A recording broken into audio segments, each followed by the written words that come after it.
Hello students, कैसे हैं आप लोग। मैं हूं अभिषेक सुंदरम और हम कंटिन्यू कर रहे थे क्लास 11th की मैथमेटिक्स का चैप्टर नंबर 1 सेट्स के अंदर अभी तक हमने यहाँ पे देखा था कि सेट्स क्या होते हैं, किस तरीके से सेट्स को लिखे जाते हैं, कैसे इसको डिस्क्राइब किया जाता है, यानी कि इनके लिखने के तरीके क्या क्या हैं। जैसे रोस्टर फॉर्म है, बिल्डर्स फॉर्म है। हमने सबसेट्स के बारे में भी देखा था, सुपर सेट्स के बारे में भी पढ़ा था, equal sets, null sets, empty set, equivalent set and cardinal number के बारे में अभी तक हम समझ चुके हैं, राइट। और लास्ट क्लास में हम लोग इस क्वेश्चन को किए थे, राइट। अगर आपको कोई भी डाउट है इस क्वेश्चन को करने में तो आप बिल्कुल हमसे पूछ सकते हैं। ये बहुत ही ट्रिकी क्वेश्चन था, मैंने लास्ट टाइम भी आपको बताया था, क्योंकि एज अ एलिमेंट यानी as a member of the set A, यहाँ पे खुद एक सेट था जो कि 3 और 4 था, राइट। तो इस क्वेश्चन को हमने लास्ट क्लास में कंप्लीट किया था। तो चलिए इस सीरीज को हम आगे बढ़ाते हैं और शुरू करते हैं हम लोग अपनी पढ़ाई। और आज का सबसे पहला टॉपिक है हमारा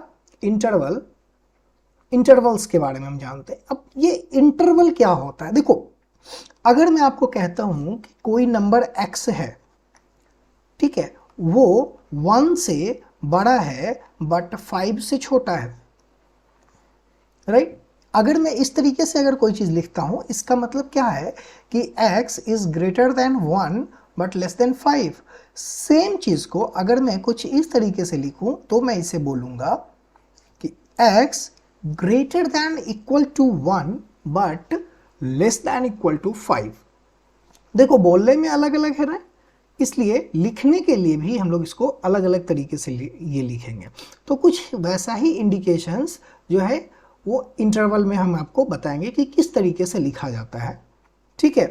कब इस तरीके के चीज़ों को कब यूज़ करेंगे, और ये equal to and less than या इक्वल टू ग्रेटर दैन वाले सिंबल्स को हम लोग कब यूज़ करेंगे, ठीक है। तो सबसे पहले आते हैं, मान लो कि एक इंटरवल है जहां हम a से b की बात करें, यानी कि कोई x है जो कि a से बड़ा है बट b से छोटा है, इस तरीके से। तो इस तरीके को अब हम इंडिकेट कैसे करेंगे, बार बार अगर मुझे ऐसे नहीं लिखना है तो हम बिल्कुल इस तरीके से लिख सकते हैं, that is x belongs to a, B. अब यहाँ पे एक चीज़ का ध्यान रखो, यहाँ पे सबसे इंपॉर्टेंट चीज़ है, इस चीज़ का ध्यान रखो कि x बिलोंग्स टू, हमने छोटी ब्रैकेट लगाया है, स्मॉल ब्रैकेट को यूज़ किया है, राइट। हमने क्या यूज़ किया है, हमने स्मॉल ब्रैकेट को यूज़ किया है यहाँ पे। अगर कभी भी आप स्मॉल ब्रैकेट यूज़ करते हैं, इसका मतलब होता है दैट इज ओपन इंटरवल, यानी हमने ओपन ब्रैकेट का यूज़ किया है। या यहाँ पे इंटरवल, इस ए पे इंटरवल जो है ओपन है, इसका मतलब ये होता है कि ये ए जो पॉइंट है हम इसको इंक्लूड नहीं कर रहे हैं, यानी x की वैल्यू a नहीं है। सिमिलरली b के पास भी हमने ओपन ब्रैकेट लगाया है, यानी छोटी वाली ब्रैकेट लगाई है। तो ये जो b पॉइंट है वो x के वैल्यू में इंक्लूडेड नहीं है। अच्छा, इंक्लूडेड नहीं है, जैसे एक एग्जांपल से समझते हैं, राइट। अगर मैं आपको बोलता हूं, अभी मैंने आपको बताया x is greater than 1 but less than 5, इसका मतलब ये होता है कि x is not equal to 1। ये 1 नहीं हो सकता है, क्यों? क्योंकि मैंने 1 से बड़ा बोला है। तो इस चीज को ही हम लिखेंगे ऐसे कि x बिलोंग्स टू 1, 5 और 1 पे ओपन ब्रैकेट और 5 पे ओपन ब्रैकेट लगाएंगे। अब इसको अच्छे से समझते हैं, यानी यहाँ x की वैल्यू जो है 1.00000001 हो सकता है, यानी कि 1 को छोड़ के 1 से आगे की जितनी भी नंबर्स हैं, जितने भी रियल नंबर्स हैं, वो सब हो सकते हैं x की वैल्यू। सिमिलरली 5 के पास भी हमने क्या लगाया है, ओपन ब्रैकेट, यानी कि x की वैल्यू 5 नहीं है, x की वैल्यू 5 नहीं है, हाँ x की वैल्यू 4.999999 हो सकती है। ये पॉसिबल है कि हो जाए, बट वो 5 नहीं होंगे। जितने भी रियल नंबर्स 1 और 5 के बीच में होंगे, 1 और 5 के बीच में होंगे, वो सारी x की वैल्यू होगी। करेक्ट? यहां तक समझ गए? ओपन इंटरवल का मतलब क्या होगा? जहां भी आप ओपन इंटरवल यूज करेंगे, जहां भी आप ओपन इंटरवल यूज करेंगे, यानी कि वो पर्टिकुलर पॉइंट जो आपने लिखा है वो इंक्लूड नहीं होगा। ओके, चलिए सेकेंड देखते हैं। अब हमें अगर ये भी पॉइंट को इंक्लूड करना है, ठीक है, यानी कि x is greater than equal to a and smaller than equal to b, तो वहां पे हम क्लोज इंटरवल का यूज करते हैं। क्या करते हैं? क्लोज इंटरवल का यूज करते हैं, और ये क्लोज इंटरवल बड़े वाले ब्रैकेट से इंडिकेट करते हैं। अगर ये बड़ा वाला ब्रैकेट यहां लिखा हुआ है, इसका मतलब ये है कि yes x is equal to a और x is equal to b। पहले वाले केस में x is not equal to a and x is not equal to b, क्योंकि ये ओपन इंटरवल था, ठीक है, स्मॉल ब्रैकेट थे, ये ओपन इंटरवल था, यानी कि इस पॉइंट को नहीं लेना है, a और b को नहीं लेना है। बट क्लोज इंटरवल में हम लोग a और b दोनों को लिखते हैं, ठीक है। तो इस केस में अगर वो लेस देन इक्वल टू या greater than equal to form होगा, तो हम लिखेंगे x belongs to a comma b, और a और b को कहाँ रखेंगे? बड़े वाले ब्रैकेट्स के अंदर रखेंगे, ठीक है। सिंपल इंडिकेशन है, आसान है। अच्छा, कुछ और कंडीशंस भी बन सकते हैं, लाइक कि मुझे ये वाले पॉइंट को इंक्लूड करना है, बट यहाँ वाले पॉइंट को इंक्लूड नहीं करना है, दूसरे पॉइंट को इंक्लूड नहीं करना है। यानी कि इस कंडीशन पे या पॉइंट ए पे जो है हम क्लोज इंटरवल लगाएंगे, ठीक है, और पॉइंट बी पे ओपन इंटरवल लगाएंगे, तो इसको हम लोग इस तरीके से लिख सकते हैं, राइट, कि बड़ा वाला ब्रैकेट पॉइंट ए पे और छोटा वाला ब्रैकेट पॉइंट बी पे, यानी इसमें x की value x is equal to a but x is not equal to b, और उसके अंदर के a और b के सारे पॉइंट्स, सारे वैल्यूज वैलिड हैं, उसमें हैं, राइट। दूसरा तरीका यह हो सकता है कि हम इस पॉइंट को, यानी कि पहले वाले पॉइंट को छोड़ दें और दूसरे वाले पॉइंट को इंक्लूड कर लें। तो जस्ट पलट देना है आपको, ए पे ओपन ब्रैकेट लगाएंगे और बी पे क्लोज ब्रैकेट यानी बड़े वाले ब्रैकेट लगाएंगे, ठीक है। इसका मतलब सिर्फ यही होता है कि यहाँ पे x की वैल्यू a नहीं है बट x की वैल्यू b है, ठीक है। यहाँ पे क्लियर है कि किसको इंक्लूड करना है, किसको नहीं करना है, राइट। तो चलो अब मैं आपको कुछ इंटरवल्स के कुछ क्वेश्चंस पूछता हूँ, आपको वो क्लियरली बताना है, राइट। सिंपल था, थ्योरी था, समझ में आ गया। यहाँ पे लिखना है एक सेट है x such that x belongs to r, x जो है एक रियल नंबर है, and x is greater than -4 but less than equal to 6, but less than equal to 6। Simple है। और दूसरा क्वेश्चन देखो, x such that x belongs to r, x is greater than -12 but less than -10.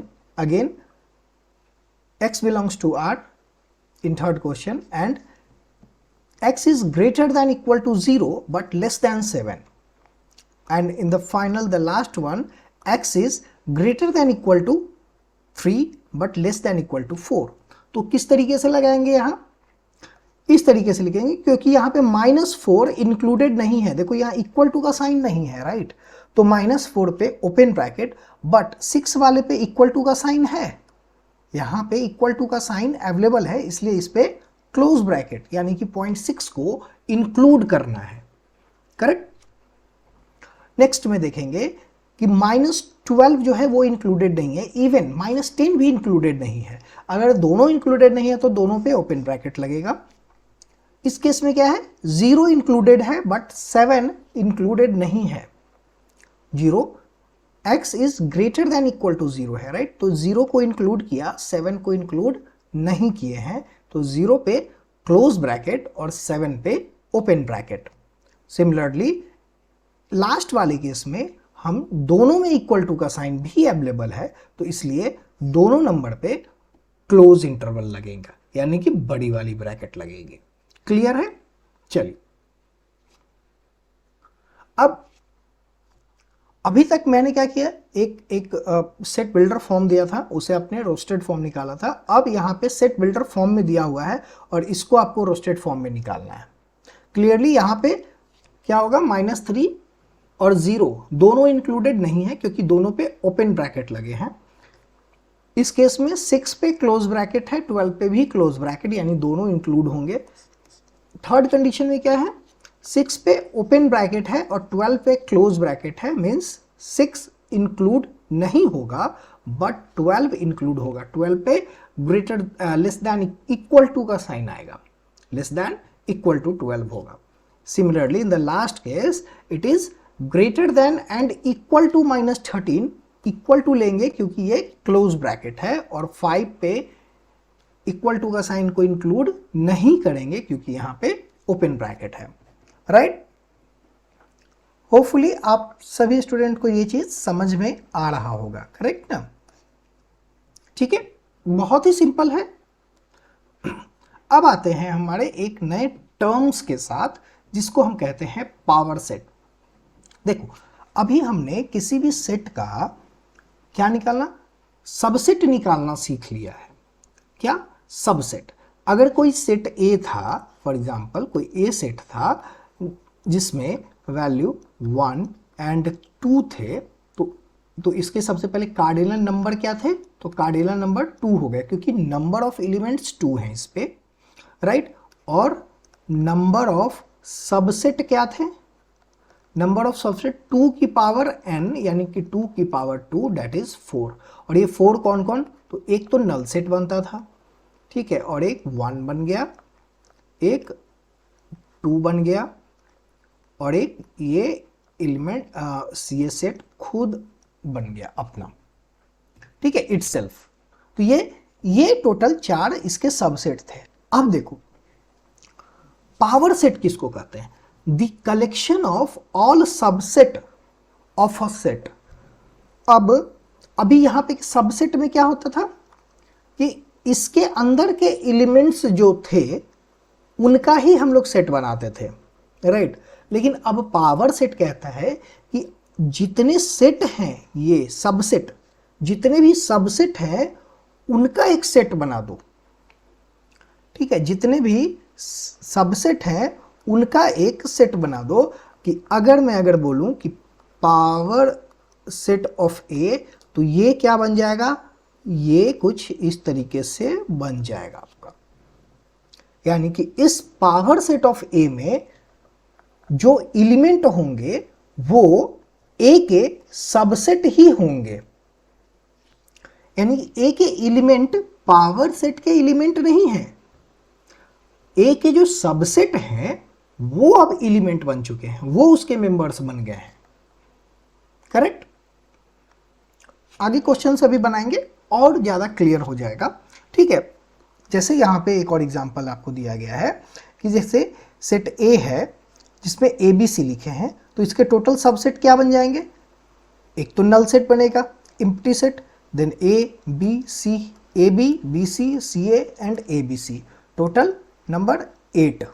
ठीक है, क्योंकि cardinal number क्या थे, cardinal number of set A is equal to, यहाँ पे 3 आ रहा है, इसलिए नंबर ऑफ सबसेट क्या बन जाएगा, 2 की पावर 3 दैट इज 8, ये बन जाएंगे।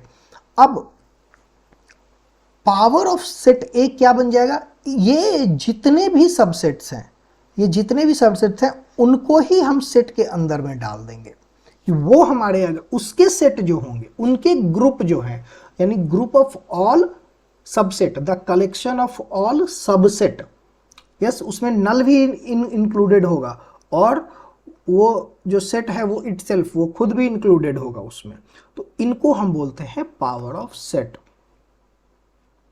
ठीक है, if set contains an element, किसी भी सेट में एन एलिमेंट्स, जैसे सेट ए में 3 एलिमेंट्स थे, देन द पावर सेट के पास कितने एलिमेंट्स होंगे?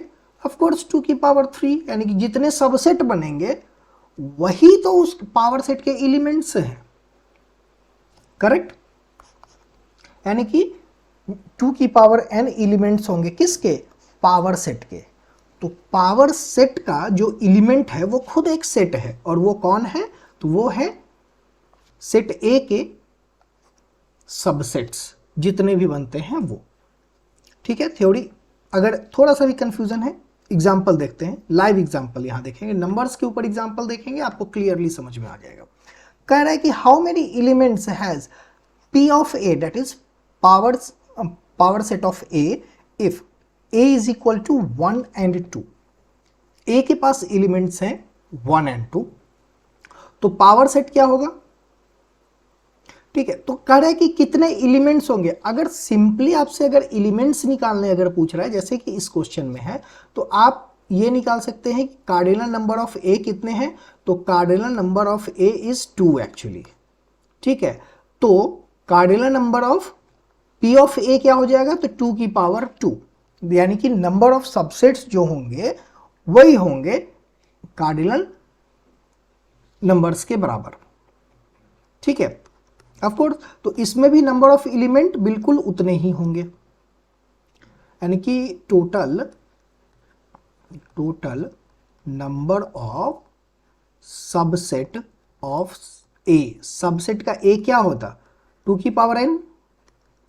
कार्डिनल नंबर, इसमें टोटल 2 एलिमेंट्स हैं, राइट?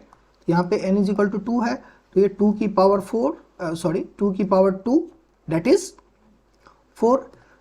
ये जो 4 सबसेट बनेंगे वही तो इसके पावर सेट के एलिमेंट हैं। तो यानी कि अगर कार्डिनल नंबर हम पावर सेट का निकालेंगे तो टोटल नंबर ऑफ सबसेट हो गए, तो ये 2 की पावर 2 यानी कि 4 हो गया। अगर आपसे ये पूछा जाता है कि वो कौन कौन से एलिमेंट हैं, तो आप क्या बोलते? यानी कि P ऑफ A अगर आपको डायरेक्ट रोस्टर फॉर्म में लिखने के लिए बोलता तो आप क्या क्या लिखते? सबसे पहले तो यानी कि इसमें क्या लिखना है? इसमें सिर्फ सबसेट्स लिखने हैं। तो A का सबसेट कौन है? एक तो एम्प्टी सेट हो गया, दूसरा 1 हो गया, तीसरा 2 हो गया, और चौथा द सेट इटसेल्फ, करेक्ट? तो इस तरीके से आप पावर सेट ऑफ सेट ए लिखेंगे। ठीक है, इसमें ज्यादातर क्वेश्चन यही आते हैं, number of elements in the power set. तो वो कुछ नहीं, जितने नंबर ऑफ सबसेट्स हैं, जितने सबसेट्स होंगे उतने ही एलिमेंट होंगे उसके पावर ऑफ सेट में। ठीक है, नेक्स्ट एक टर्म है यूनिवर्सल सेट। यूनिवर्सल सेट, अच्छा देखो, एक ऐसा यूनिवर्स, नाम से समझते हैं इसको, यूनिवर्स। यूनिवर्स का मतलब क्या होता है? सब कुछ यूनिवर्स के अंदर है, एवरीथिंग। आज तक आपको जितने भी चीज़ पता है वो सब कुछ हमारे यूनिवर्स के अंदर है। ठीक है, अब आप बोलोगे सर नहीं, दूसरे ग्रह भी मिले हैं जो कि हमारे सोलर सिस्टम से अलग हैं। तो बेटा, हमारे सोलर सिस्टम से जो अलग हैं, हमारे गैलेक्सी से भी जो अलग हैं, वो इस यूनिवर्स के अंदर ही हैं, राइट? तो आप जितने भी पढ़ाई करते हैं, जितने भी चीज जानते हैं, सब यूनिवर्स के अंदर है। तो यूनिवर्सल सेट क्या होगा? तो ऐसा सेट जिसमें सब कुछ अवेलेबल हो। ठीक है, सारे सुपर सेट, सारे सेट, सब कुछ उस सेट के अंदर हो। ठीक है, ऐसे सेट को हम लोग यूनिवर्सल सेट बोलते हैं। A set contain all objects and element and of which all sets are subset. The universal set is the set of all elements under consideration in the given conditions. यानी कि ऐसा set होगा जिसमें सब कुछ होगा, यानी कि आपको जितने भी सेट पता है वो सब इस यूनिवर्सल सेट का सबसेट ही होगा। इसको इंडिकेट आप म्यू से भी कर सकते हैं, या फिर मैक्सिमम जगह कैपिटल यू से किया जाता है। ओके, आगे देखते हैं, एग्जाम्पल देखते हैं। मान लो अगर हमने क्वेश्चन में पहले बता दिया कि आपके लिए यूनिवर्सल सेट कौन सा है, राइट? पहले बता दिया यूनिवर्सल सेट कौन सा है, तो ये है आपका यूनिवर्सल सेट। यानी कि अभी इस एग्जाम्पल के लिए सब कुछ पूरा सेट यही है, इसके बाहर कुछ नहीं हो सकता। अब मैं आपसे पूछूंगा कि देखो सेट ए है A B C, set B है सी डी ई, सेट सी है एफ एफ जी एच, वो सब क्या है? They all are the subset of universal set, they all are the subset of universal set. देखो ना, ए इसमें है, इसमें तो है, बी है तो बी तो है, सी है तो सी भी है, C D E F G H, यहां भी है एफ जी एच, सब है। तो ये क्या बन गया? इसके क्या बन गए? सबसेट बन गए। यानी कि जितने भी सेट होते हैं वो सब सबसेट होते हैं किसके? यूनिवर्सल सेट के। और हम दूसरे शब्दों में ऐसे कह सकते हैं कि यूनिवर्सल सेट जो होता है वो सुपर सेट होता है बाकी अदर सेट्स के। ओके, एक वेन डायग्राम्स के थ्रू यहाँ पे इसको भी इंडिकेट किया गया है। जो बॉक्स में आपको दिया गया है ये क्या है? ये है आपका यूनिवर्सल सेट, और ये रहा सर्कल में, ये रहा आपका सेट ए, सेट बी और सेट सी। ठीक है, वेन डायग्राम को भी अभी हम समझाएंगे। ठीक है, एक क्वेश्चन देखते हैं ताकि यूनिवर्सल सेट जो है हमारा क्लियर हो जाए, उसके कॉन्सेप्ट्स क्लियर हो जाए हमारे। What universal set would you propose for each of the following? कुछ टर्म्स नीचे दिए गए हैं, उसके लिए यूनिवर्सल सेट आप क्या बोलेंगे? The set of right triangles, जितने भी राइट ट्राइंगल्स हैं इसके सुपर सेट, यानी कि वो किसका सबसेट होना चाहिए? या फिर सेट ऑफ स्क्वायर्स, ये किसके सबसेट होने चाहिए? अगर मैं एक ऐसा सेट बताऊं, सेट ऑफ ट्राइंगल्स, तो ट्राइंगल में राइट एंगल ट्राइंगल्स भी आ गया, आपके इक्विलेटरल ट्राइंगल्स भी आ जाएंगे, आइसोसेलेस ट्राइंगल भी आ जाएंगे, या फिर स्केलन ट्राइंगल भी आ जाएंगे, हर तरह के ट्राइंगल आ जाएंगे। ये क्या बोल रहा है? सिर्फ राइट एंगल ट्राइंगल। तो अगर मैं इसको ही एक सेट बना दूं, इसको मैं एक सेट बना दूं, यही मेरे लिए यूनिवर्सल सेट हो जाएगा इस तरह के सेट के लिए जिसमें सिर्फ ट्राइंगल्स की बात करते हैं, राइट? तो देखो, universal set can be set of triangles. एक सेट ट्राइंगल अगर ले लेंगे तो डेफिनेटली उसी से निकल के आएगा। या फिर सेट ऑफ पॉलीगॉन, चलो इससे भी ऊपर ले लिया अब, polygon, the set of polygons. या फिर सेट ऑफ 2D फिगर, अरे बा 2D फिगर में ये लो सर्कल भी है, ठीक है, हेक्सागोन भी है ना, ट्रायंगल भी है, कोई सा भी आपको कोई सा भी एक रैंडम शेप लेना है वो सब इसके अंदर है। तो ऑफ कोर्स ट्रायंगल भी यहां से निकल के आएगा, राइट एंगल ट्रायंगल। ठीक है, इसके जस्ट ऊपर क्या होगा? Set of triangles. Set of triangles क्या हो गए? पॉलीगॉन, यानी कि कोई भी पॉलीगॉन, साइड 3, 4, 5 कोई सा भी, तो इसमें सेट 3 वाले आ गया। और उससे ज़्यादा और बड़ा लेना है सेट को तो 2D फिगर, या कोई सा भी प्लेन फिगर की बात कर रहा हूँ मैं, 2D मतलब प्लेन, किसी प्लेन पे बात करते हैं। सिमिलरली स्क्वायर, तो क्या? Rectangles, rectangle. अब एक rectangle, square is also a rectangle, right? पढ़ा था आपने क्लास 8 में ही या 9 में पढ़ा होगा आपने। स्क्वायर इज अ रेक्टेंगल, क्योंकि रेक्टेंगल के जो प्रॉपर्टीज होते हैं वो स्क्वायर के पास पहले से अवेलेबल है।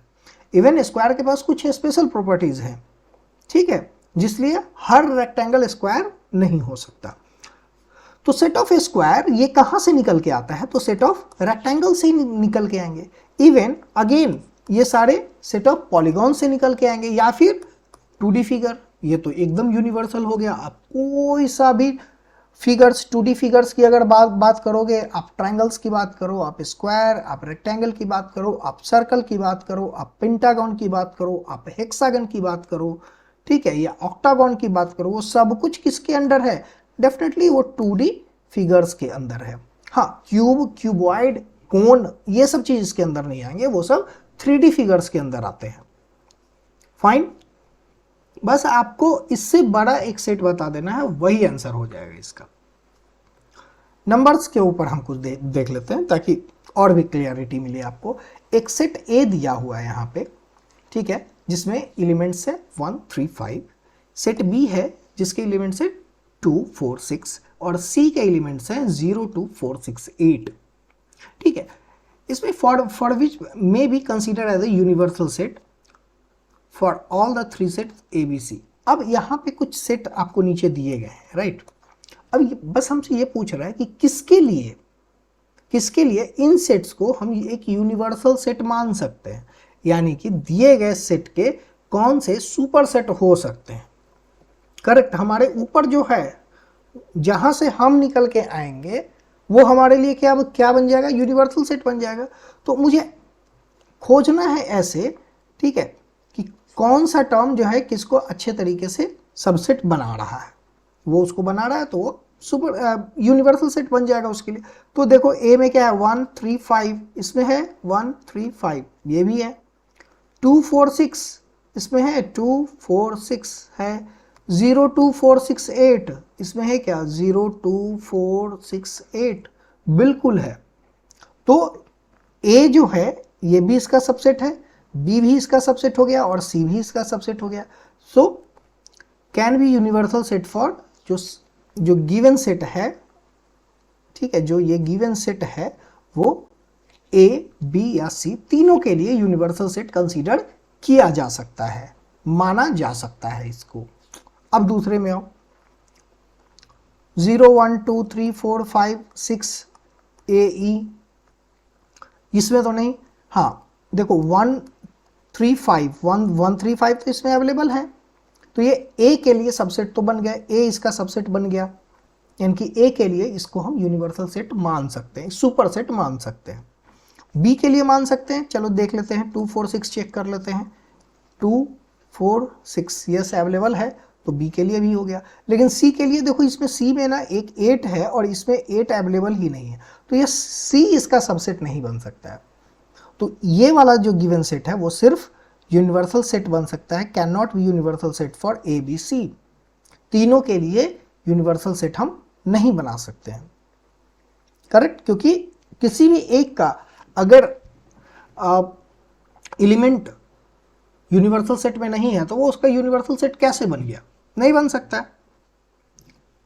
अब आते हैं थोड़ा वेन डायग्राम्स के ऊपर। अब देखो वेन डायग्राम्स को समझो, बहुत ही इजीएस्ट है और इससे क्वेश्चंस बनते हैं, ठीक है। इससे डायरेक्ट तुमको 3 नंबर से या 5 नंबर्स के क्वेश्चन दिए जाएंगे, राइट। और मैं वो भी बताऊंगा कि किस तरीके से क्वेश्चन आते हैं, ठीक है। समझते हैं पहले इसको एक बार। तो वेन डायग्राम क्या होता है, कुछ नहीं, सर्कल्स को यूज करके या रेक्टेंगल्स को यूज करके, इवन ठीक है, सर्कल या रेक्टेंगल को यूज करके जब हम लोग दो सेट के बीच में, यानी कि दो कलेक्शन, दो ग्रुप के बीच में जब रिलेशनशिप बताते हैं तब, ओके। जैसे द सेट ऑफ अल्फाबेट्स, इस यूनिवर्सल सेट में ऑल 26 अल्फाबेट दिए गए हैं, ठीक है, द सेट ऑफ अल्फाबेट, और इसमें कुछ हम लोग सेट ए बना दिए हैं, AERDFG को, ठीक है।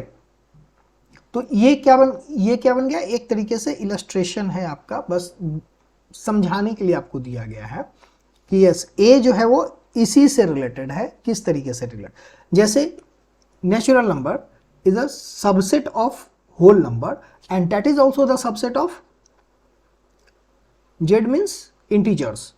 तो सारे जो इंटीजर्स होंगे वो इन दोनों के लिए क्या बन सकते हैं, यूनिवर्सल सेट बन सकते हैं, राइट।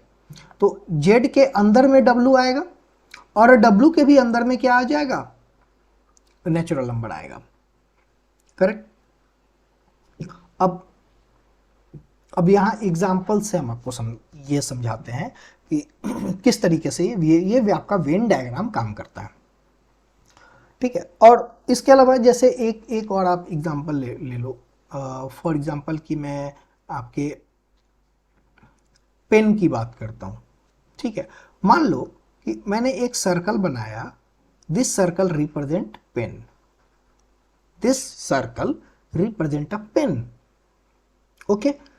अब मैं कहता हूं ब्लू पेन, एक मेरे पास एक दूसरा सर्कल है, एक मेरे पास एक दूसरा सर्कल है, ठीक है, ये रिप्रेजेंट कर रहा है ब्लू पेन को। तो क्या ये ब्लू पेन का सर्कल इसी पेन के अंदर में नहीं होगा, क्यों, क्योंकि ये तो पूरा का पूरा एक पेन को इंडिकेट कर रहा है, तो of course blue pen is a pen, right? तो ये जो पेन का ग्रुप होगा वो इसी के अंडर में कहीं पे होगा, राइट? Blue pen, correct. अगर मैं रेड पेन की अगर मैं कोई बात बताता तो ये भी इसी के अंडर में होता, रेड पेन। हाँ, अगर यहां ही पे अगर मैं आपसे बोलूं कि कोई बॉल पेन है और कोई जेल पेन है तो ऑफ कोर्स वो इसी के अंदर होता। हो सके, देखो यहां पे मैं इसको कट करवा रहा हूं, आई से बॉल पेन, हो सकता है वो बॉल पेन ब्लू भी तो हो सकता है और वो बॉल पेन रेड भी तो हो सकता है। तो इसीलिए इन दोनों को इसने क्या, हमने क्या करवाया है, क्रॉस करवाया है। यानी कि ये इस एरिया में जो भी पेन आएगा वो एक्चुअली बॉल पेन होगा बट वो ब्लू कलर का होगा, और इस एरिया में जो आएगा वो क्या होगा, बॉल पेन होगा बट वो रेड कलर का होगा। कुछ समझ में आ रहा है? तो चलो इसको समझते हैं यहां से, इस एग्जांपल से और थोड़ा सा बेहतर तरीके से समझते हैं। बॉक्स में यूजुअली हम लोग यूनिवर्सल सेट को इंडिकेट करते हैं, ठीक है? लेट्स से ए कोई एक सेट है 1 2 3 4 5 6 7 8 9 10 का, ए, और एक ये हमारा बॉक्स है यूनिवर्सल सेट का जिसको हमने रेक्टेंगल से इंडिकेट किया, यानी कि जो भी होगा इसी के अंदर होगा, राइट? तो हमने एक सेट लिया है ए, इसको ब्लू कलर के पेन से इंडिकेट किया जा रहा है, ठीक है? क्योंकि और इसमें कौन कौन से एलिमेंट है, 1 2 3 4 5 6 7 8 9 10, और एक बी है जिसमें 2 3 5 7। अब देखो 2 इसमें भी है, 3 5 7 ए के अंदर है, यानी कि बी कंप्लीटली ए के अंदर होगा। देखो बी कंप्लीटली ए के अंदर होगा। और सी में क्या है, 1 4 6 8 10, 1 4 6 8 10। क्या सी के कोई भी एलिमेंट बी से मैच कर रहे हैं? नहीं कर रहे हैं, यानी कि ये सर्कल बी को बिल्कुल भी इंटरसेक्ट नहीं करेगा, कट नहीं करेगा, बिल्कुल अलग होगा, बट वो ए के अंदर ही होगा क्योंकि ये ए के सारे एलिमेंट्स इसमें हैं, इसके सारे एलिमेंट्स ए के अंदर हैं, इसीलिए, करेक्ट?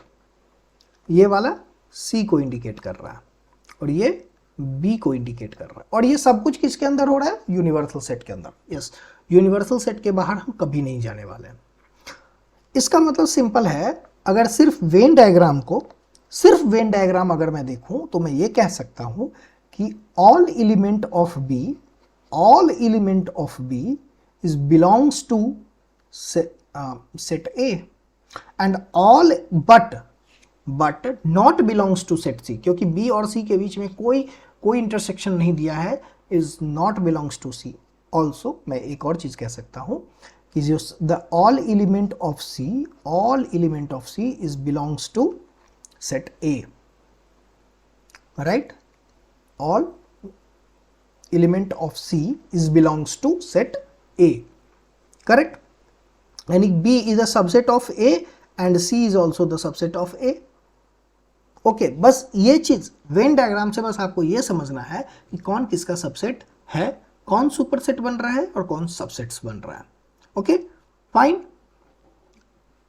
आते हैं यहाँ पे कुछ ऑपरेशंस की हम बात करेंगे।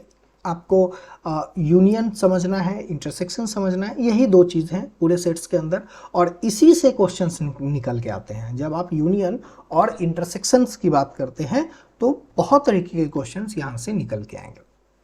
अब देखो यूनियन एक इंग्लिश का वर्ड है, इसका मतलब क्या होता है, एकता, ठीक है? जब एक साथ आ जाते हैं। तो अगर मैं बोल दूं, और इसको इंडिकेट करते हैं इस साइन से, ठीक है? ये कैपिटल यू नहीं है, एक्चुअली यूनियन का एक साइन होता है, ठीक है? तो इसको इस तरीके से इंडिकेट करते हैं ए यूनियन बी, और इसको पढ़ते हैं A union B. All the element of set A and all the element of set B, यानी कि अगर मैं ए यूनियन बी अगर लिखता हूं, मतलब हमने दो सेट को, यानी सेट ए को और सेट बी को एक साथ मर्ज कर दिया है। इसका मतलब ये होता है सिंपली कि दोनों एक साथ हम इंडिकेट कर रहे हैं। जैसे अगर मान लो ए में 1 2 3 है और बी में 3 4 5 6 है, तो अगर इसका यूनियन करेंगे तो क्या होना चाहिए, 1 2 3 4 5, ये 3 दो बार आ जाएंगे, इसलिए एक ही बार लिखेंगे। स्टार्टिंग में बताया था एलिमेंट्स कभी भी रिपीट नहीं होंगे। तो 1 2 3 4 5 6, यानी अगर हम ए और बी दोनों का यूनियन करेंगे, देखिए ए और बी दोनों का यूनियन अगर हम करते हैं तो इसमें जितने भी ए के एलिमेंट्स हैं और जितने भी बी के एलिमेंट्स हैं सब कुछ इसमें आ जाएंगे। ठीक है, इस वेन डायग्राम से भी आप समझ सकते हैं, ये जो ब्लू कलर से, लाइट ब्लू कलर से जो शेडेड एरिया है, ठीक है, वही है ए यूनियन बी। अगर ए यूनियन बी में कोई भी एलिमेंट होगा वो एक्स से बिलोंग, ए से बिलोंग करेगा और या फिर वो बी से बिलोंग करेगा। इस वर्ड को, इस और वाले वर्ड पे फोकस रखिएगा, यहां पे और कहा जा रहा है, एंड नहीं है, करेक्ट, वो भी आगे हम पढ़ाएंगे। अभी यहां पे देखेंगे और, या तो वो ए में होगा या ये एक्स, जिस भी आप एक्स की बात करते हैं, या तो ये ए सेट में है या फिर बी सेट में है, करेक्ट। कुछ प्रॉपर्टीज हैं, इसको एक बार देख लेते हैं, समझ लेते हैं और फिर एक क्वेश्चंस ये करेंगे इसके ऊपर। तो अगर कुमुटेटिव लॉ हमें क्या बोलता है, अगर ए यूनियन बी करते हैं तो वो बी यूनियन ए के बराबर ही होगा। This is the property cumulative law over union of the set. Similarly, associative law, अगर A यूनियन B को पहले करते हैं और उसका यूनियन C से लेते हैं, हमें कोई फर्क नहीं पड़ता, A का यूनियन B यूनियन C से भी आप करेंगे तो आपको सेम रिजल्ट आएगा। Same law of identity element, अगर आप किसी भी सेट का यूनियन नल सेट से करते हैं, अब देखो नल सेट में तो कुछ नहीं है और ए सेट में बहुत कुछ है, एक सेट में बहुत कुछ होगा, नल सेट में कुछ नहीं होगा। अगर दोनों को मिला देंगे तो क्या बनेगा, जो सेट ए में होगा वही चीज रहेगा, वापस से यही चीज रहेगा ना, क्योंकि नल सेट के पास तो कोई एलिमेंट नहीं है, तो कुछ एक्स्ट्रा ऐड होगा ही नहीं उसमें। ठीक है, इसको बोलते हैं हम लोग law of identity element, that is empty set is the identity of union of the set. Identity मतलब इससे, जिससे कोई फर्क नहीं पड़ता है। जैसे मल्टीप्लिकेशन आइडेंटिटी क्या होता है, 1 को किसी भी नंबर से आप मल्टीप्लाई करते हैं, जैसे 5 मल्टीप्लाइड बाई 1, तो इसका रिजल्ट 5 ही होता है, ये नंबर खुद होता है। बिल्कुल उसी तरीके से किसी भी सेट में अगर आप नल सेट को या एम्प्टी सेट को यूनियन कीजिएगा तो वो सेट वो खुद बना रहेगा, करेक्ट, वो अपनी आइडेंटिटी को बचा के रखेगा, वो चेंज नहीं होगा। सिमिलरली अगर दो सेम सेट को अगर आप यूनियन करेंगे तो डेफिनेटली वो सेट खुद मिलेगा, क्योंकि उसमें बस एलिमेंट रिपीट होंगे और हमें सेट के अंदर, हमें पता है एलिमेंट को रिपीट करके लिखने की जरूरत नहीं है, करेक्ट। अब बताओ यूनिवर्सल सेट को, अगर पूरे के पूरे यूनिवर्सल सेट को ए सेट से, एंड कोई भी सेट होगा, ऑफकोर्स जो भी सेट होगा यूनिवर्स के अंदर होगा, उसका यूनियन करेंगे तो रिजल्ट क्या बनेगा, पूरा का पूरा यूनिवर्सल सेट बनेगा, right, that is the law of universal set. ठीक है, ये कुछ इंपॉर्टेंट प्रॉपर्टीज हैं, इसको बस याद रखना है, क्योंकि क्वेश्चन बनाने में सबसे ज्यादा हेल्पफुल हमें यही प्रॉपर्टीज करने वाले हैं। आइए एक क्वेश्चन देखते हैं, ठीक है। If A is the set of 1, 3, 5 and 7 and B is a set of 1, 2, 4, 6. Find A union में, बस दोनों के जो भी एलिमेंट्स है ना, उन दोनों को आप लिख दो एक साथ एक सेट के अंदर, यही बन गए। ठीक है, 1 2 3 4 5 6 7, शायद इसमें देखो 1 कॉमन थे ना, 1 कॉमन थे, और भी कुछ कॉमन है, नहीं कॉमन है, तो 1 को ओनली 1 टाइम लिखेंगे, रिपीट नहीं करना है, ये हमें शुरू से पता है, राइट। और इस तरीके से आप इसको वेन डायग्राम की तरह लिख सकते हैं, जिसमें 1 को बीच में रखा गया है, क्योंकि देखो ये B के पार्ट में भी आ रहा है और ये A के पार्ट में भी आ रहा है ना, ये B के पार्ट में भी 1 आ रहा है और A के पार्ट में भी आ रहा है, इसी को बोलते हैं ये कॉमन एलिमेंट है, क्योंकि ठीक है, A वाले इधर आ गए, B वाले इधर आ गए, ओके, ये समझ गए। चलिए अब एक और क्वेश्चन है, इसमें आपका 3, 5, 7, 9, 11 है और इधर 7, 9, 11, 13 है। अगर इसका आपको यूनियन अगर बनाना है तो आप ये क्या करेंगे, देखो 7 आ रहा है, 9 रिपीटेड है, 11 भी रिपीट हो रहा है, एक्स्ट्रा क्या आया, तो ये 3, 5, 7, 9, 11 तो लिखना है, एक्स्ट्रा में बस 13 है ना, बस 13 को आप लिख दीजिए। सिंपल, आसान है। और अगर बी यूनियन ए करेंगे तो डेफिनेटली वही चीज आएगा वापस से, कोई चेंज नहीं होने वाला है ना। Clear. Find the union of each of the following pair of the set. अब इन दोनों सेट का यूनियन बताना है, बस सब लिख दो ऐड करके, सबको ऐड कर दो, एक जगह ऐड कर दो, ये भी एलिमेंट ये भी, क्योंकि कुछ भी कॉमन हमें दिख नहीं रहा है, इधर नंबर्स दिए गए, इधर कुछ लेटर्स दिए गए, ठीक है। इन दोनों को अगर हम ऐड करेंगे तो देखो B is the empty set, it is a null set, right. तो जो A सेट है वही बन के रह जाएगा। Fine. Find the union of each of the following pair of the set, ठीक है। यूनियन निकालना है। ए क्या है, is a set of x such that x is a natural number where x is greater than 1 but less than and equal to 6। और b क्या है, x natural number है, ग्रेटर देन x बस less than 10। अब इन दोनों का union करना है आपको, एक चीज ध्यान दें यहाँ पे, इसका यूनियन करना है ना। पहला वाला सेट कह रहे हैं भैया हम 1 से लेकर के 6 तक चलेंगे, ठीक है। ये आपका, मैं नंबर लाइन पे आपको समझाता हूँ, ठीक है। 0, 1, 2, 3, 4, 5, 6, 7, 8, 9, 10 एंड 11। चलो यहाँ पे मैं आपको बताता हूँ, कह रहा है कि भैया हम ए पे जाएंगे लेकिन 1 को इंक्लूड नहीं करना मुझे, और मैं कहाँ तक चलूँगा, 6 तक जाऊँगा, 6 को मैं इंक्लूड करूँगा। देखो इक्वल टू का साइन है, तो कह रहा है कि मैं 1 से तो चलूंगा और 6 को इंक्लूड करूंगा। ये था हमारा सेट ए। और दूसरा वाला सेट हमारा क्या कह रहा है, दूसरा सेट कह रहा है कि भैया हम जो हैं वो 6 को नहीं लेंगे, बट 6 से कहां तक चलेंगे, हम चलेंगे 10 तक, और 10 को भी हम नहीं लेंगे। तो अब अगर दोनों को आप मिला देंगे, आप दोनों को अगर यहाँ पे मिला के लिखते हैं तो आपको फाइनली क्या मिलेगा कि 0 से हम चलेंगे, 0 नहीं लेंगे, 6 ए वाला 6 को ले रहा था, बी वाला 6 को नहीं ले रहा है, तो ऑफकोर्स 6 आ जाएगा उसमें, क्योंकि ए के पास 6 है। और वो कहाँ तक जाएगा, वो 10 तक जाएगा। 10 है, 10 नहीं है, तो इस पे भी ओपन ब्रैकेट। क्लियरली, ठीक है, ठीक है। तो ए यूनियन बी क्या बन जाएंगे, 1 से लेकर के, देखो 1 से 10 तक आएंगे, राइट। इसको अच्छे फॉर्म में यहां से लिखो, that is x belongs to natural number. Of course यहां भी हम नेचुरल नंबर की बात कर रहे हैं, बी में भी नेचुरल नंबर ही है, तो नेचुरल नंबर ही रहेंगे x। और कहां से कहां तक, 1 से लेकर के 10 तक जाएंगे, ना 1 इंक्लूड होगा ना 10 इंक्लूड होगा।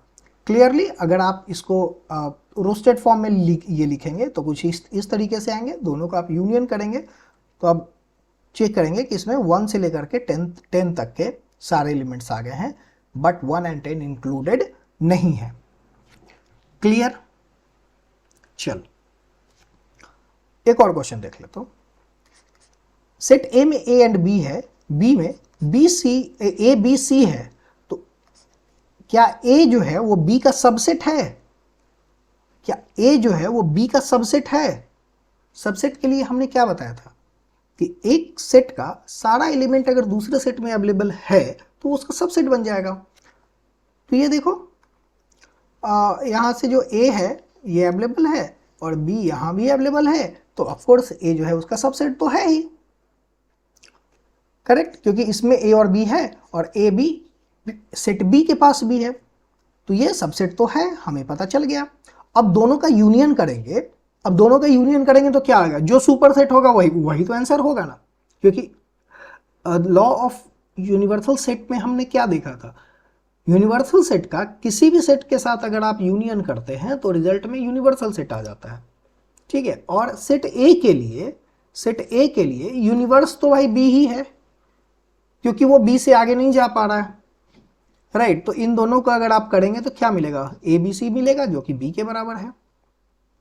तो if A and B are the two set such that A is subset of B, then A union B is equal to B. Clear? Of course. अरे ए के पास क्या है, वो जो भी है उसके पास वो सब कुछ बी के पास है पहले से, तो दोनों को मर्ज करेंगे तो रिजल्ट क्या आएगा, जो बी है वही है, यानी कि जो सुपर सेट बनेगा वही आंसर होगा। ओके, यहां देख लो, जैसे कि एक ए के पास 1 2 3 4 है, ए के पास 1 2 3 4 है, और बी के पास 3 4 5 6 है, सी के पास 5 6 7 8 है, और डी के पास क्या है 7 8 9 10 है। अब कह रहा है आपको भैया हमको A union B union C बना के निकाल दीजिए, ठीक है। चलते हैं, ये लास्ट क्वेश्चन है हमारा, इसको कंप्लीट करते हैं अभी। A union B union C निकाल के बताइए। बहुत ही सिंपल है, हम निकाल दिए, पहले ए यूनियन बी निकाल के बता दिए, तो इन दोनों को हम यहाँ पे ऐड कर देंगे, सारे एलिमेंट एक साथ लिख दो, और फिर इनको सी के साथ एलिमेंट कर दो, ये बन गए। अब बोल रहा है बी सी डी को भी लिख दो, तो इधर पहले बी और सी का करेंगे, फिर इनसे डी का भी कर देंगे, तो लो बी सी डी जितने भी यूनिक एलिमेंट हैं उन सभी को आप लिख दीजिए, ये भी बन गए B union C union D. Okay, ठीक है, समझ गए यहां तक? अगर आपको यूनियन तक अगर आप समझ गए तो अगली क्लास में हम लोग इंटरसेक्शंस की बात करेंगे, द इंटरसेक्शन ऑफ सेट्स, ठीक है। तब तक के लिए आप क्या करेंगे, बिल्कुल आप प्रैक्टिस करेंगे, ठीक है। आपके पास जो भी बुक्स हैं आप वहां से क्वेश्चंस को सॉल्व कीजिए, चाहे एनसीईआरटी हो, आर.एस. अग्रवाल हो, आर.डी. शर्मा हो, या फिर कोई भी पब्लिकेशन का या कोई भी राइटर का अगर आपके पास बुक अवेलेबल है तो आप वहां से प्रैक्टिस करना शुरू कर दीजिए। कोई भी अगर डाउट होगा तो आप हमारे sciencecircle.in के वेबसाइट पे जाके वहाँ पे Q&A सेक्शन है, ठीक है, ऊपर कॉर्नर में आपको दिख जाएगा, आप वहाँ जाइए, वहाँ पे आप क्वेश्चन को ड्रॉप कर सकते हैं। अगर क्वेश्चन आपको टाइप करने में दिक्कत होता है तो आप फोटो खींच के भी वहाँ पे अपलोड कर सकते हैं, ठीक है, या फिर आप हमें किसी भी सोशल मीडिया हैंडल से कॉन्टैक्ट कर सकते हैं। उम्मीद करते हैं कि ये जो क्लास है आप लोगों को बहुत अच्छा लगा होगा, और अगर सब कुछ समझ में आ रहा है तो अपने दोस्तों को भी ये क्लास शेयर कीजिए, ताकि वो भी आपके जितना होशियार और तेज बन सके और अच्छे नंबर ला सकें, ठीक है। तब तक के लिए बाय बाय। और हाँ, जितने भी चीज़ यहाँ भी मैंने बताए हैं, हमारे जो भी सोशल मीडिया साइट है उनके सबके डिस्क्रिप्शन इस वीडियो के अंदर दिए गए हैं, ठीक है। टेक केयर, तब तक के लिए बाय बाय।